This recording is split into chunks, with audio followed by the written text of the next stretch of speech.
Allah'ın Ar-Rahman ve Ar-Rahim olgan adının anlamına 2018. miladi senesi yekünlendi. Zannımca bu yıl milletimizge, halkımızga kolay olmadı.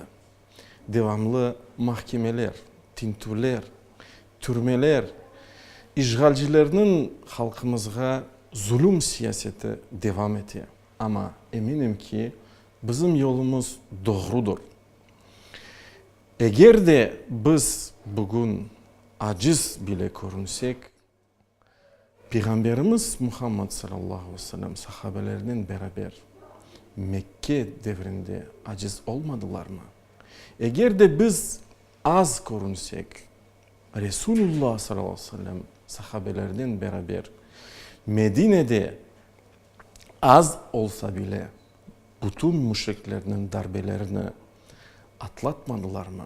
Ve toplu ve mutlu bir toplum, devlet kurmadılar mı?